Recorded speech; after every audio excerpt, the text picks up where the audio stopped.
There we go. All right, cool. Peace. Lovely to see you. Kian Sparks back again with guitars, songs, and home studios.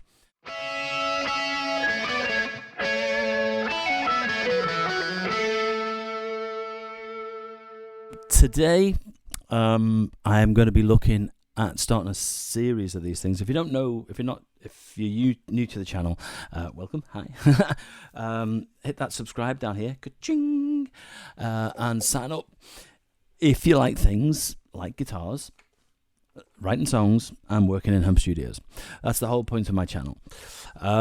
Today I'm going to start a series of how I get guitar sounds in my studio. So I'm going to start with Amplitude and how I utilize the Amplitude bundle that I've got. I've got the Max bundle. You can see it on the screen here. What do we got? We've got the collection. We've got the collections here. We've got the Brian May collection. I have got the Fender collection, which I use all the time for recording. I've got the Leslie section, the orange amps, and the Mighty Slash, which I don't very rarely use. It's not really my sound. Okay, so I'm going to look at some of the amps that I use to record and get some of the sounds. So hopefully you'll find this interesting. Hopefully it'll be something that you can get some information from and see whether Amplitude 5 is for you. This is the guitar that I'm using today. This is my new build. It's a Partscaster that I've sourced and put together myself.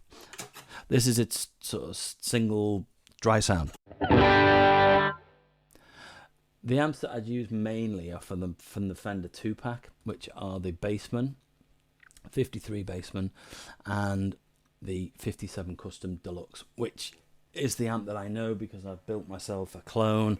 I spec'd that and then built it off the circuit diagram. It wasn't a kit, I just spec'd it out. But that's the amp that I've always used in the studio before I started going into getting sounds from the box or from pedals or from the HX Stomp, which I will do more videos with comparing as well. But I'm going to go through some of these amps, but they're the main amps that I do use. Sometimes I will use this 57 Deluxe because it's dead simple, and I'll start with that. But most of the time, it's down here with these three really. So the 57 Champ, which again I've got a clone. I've made my own version of, and the Custom Deluxe and the Bassman. But we'll start up here to start with this Deluxe, which is simple one. This is a Fender 1. So let's just turn it on and see what goes on. So we're on. Nice. Now with these old Fender amps, the tone control, it's rolling off tone and high frequencies, but it's also, it affects how much signal goes through into the next phase of the amplifier. So the tone control can actually give you more gain and a harder sound, as well as affecting the tone. So let's just have a look at that. So this amp is just about 4, maybe 10 o'clock on the volume, and it's just about breaking up. I put some tone into it, and you can hear it's brightened up, but it's starting to break up. Nice and jangly.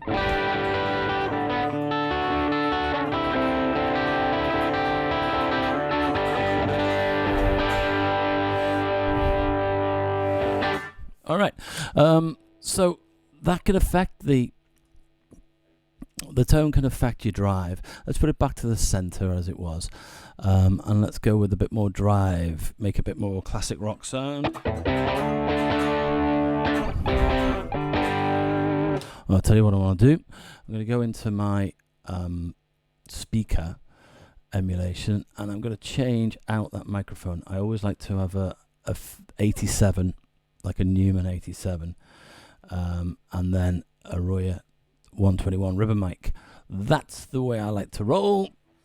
It softens it off. The 57 is dynamic, is quite a lot of hard edge on it. I like to have a mellower sound. So you can hear that already. But that's a major thing to think about when you're looking for a sound.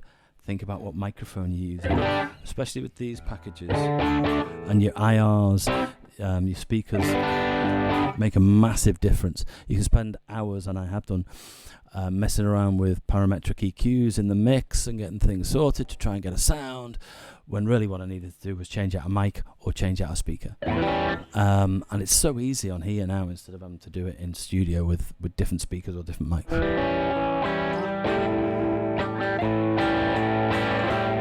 So you can hear it breaking up a bit and it's a bit mellower.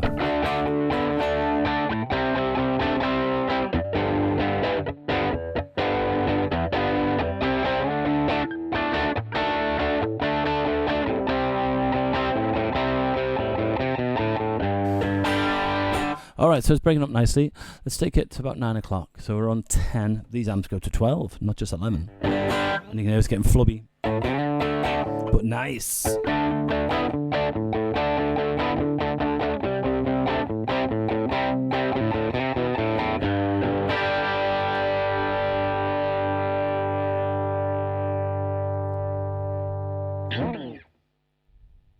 So it's a nice basic sound for rock and roll. If we take it all the way to 12, these things get flubby, and it's almost like a fuzz tone.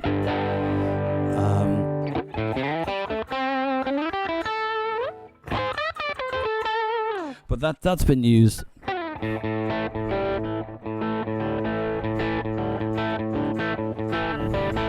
It's been used throughout the years for rock and roll, which is great.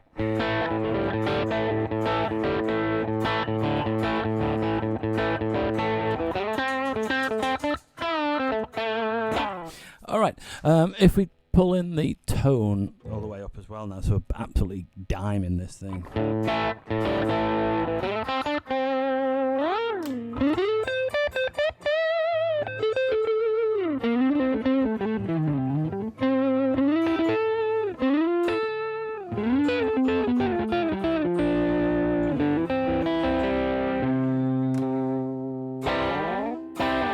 Alright, so it's nice, thick, creamy, and great sound. And I would use this for rhythm as well as lead. But like I say, most of the time I'd go down to this one here, which is the one that I know, which has got the 2 channels, instrument and microphone channel, that you can blend and make it even more crazy. Let's have a look at the Champ. Very simplistic amp. One of my favourites for recording, especially for slide. Let's get this again. I'm going to play with the gain. Let's bring it up around about 8.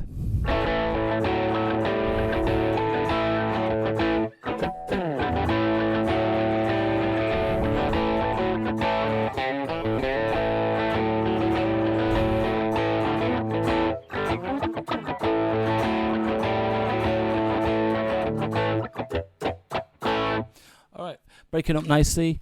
We cannot change anything on the speaker on this because it only works with 12-inch speakers, the speakers that are available. So this is obviously, I think this is an 8-inch speaker in this one, this variety of Champ. So I've still got the same microphone, so, the Numa 87, U87 and the Roya. Let's take that down so we're not clipping. Okay, so we're thickening it up again, so we're up now, we're really giving this some. It's up at 10 again. Classic rock.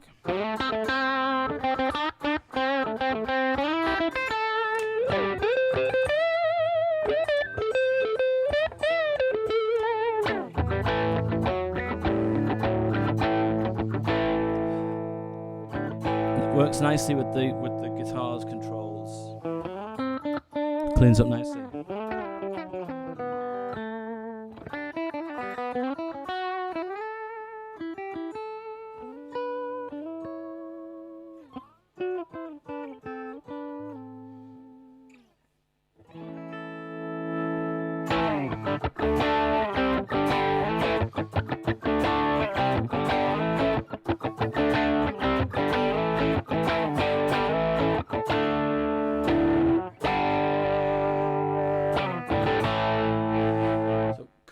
Cool, nice. And let's dime it, see what goes.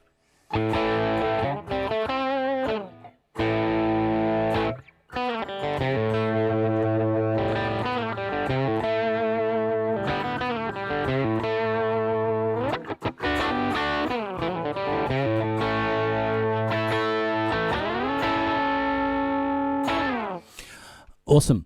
All right, so they're the two from the Fender 1 pack that I would use. Now, the Deluxe, the 65 Deluxe,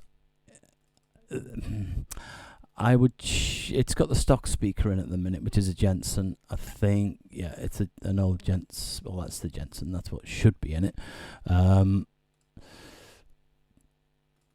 But that's what comes with it as stock out of the package, which is the American voiced speaker. Now, I always find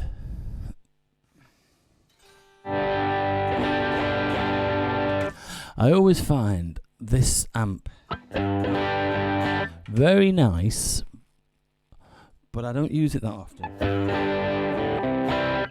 Okay, yeah, so a Fender Deluxe, the black faced, when you get about 4, it'll start to get dirt, it'll start to break. It's one thing I don't find with this actual model. It's not really giving me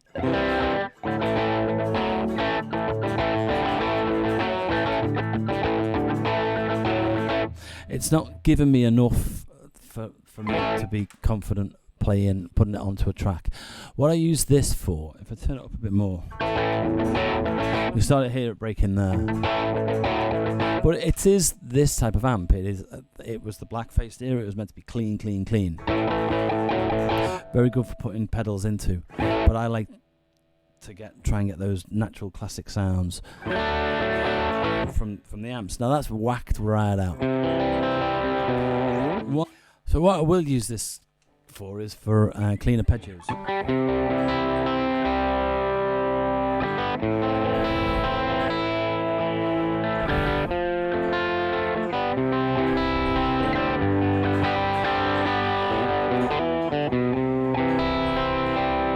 So it's got a little bit of fizz around it.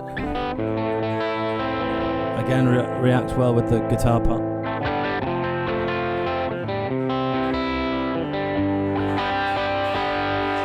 And when you hit it, it is there.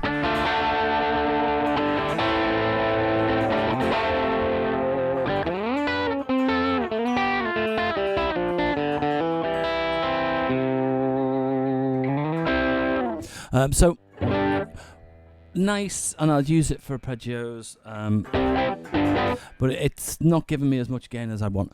I could push, I could push the front of it with a tube screamer, which is, the big, one of the big sort of classic sounds.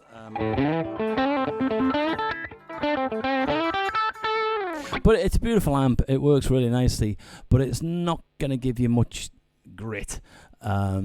Even wound right up, which is quite interesting because they do get gnarly. Start to break up about 4-ish, 5-ish, but they do get gnarly. But this one isn't. So that's why I use it for clean more than anything.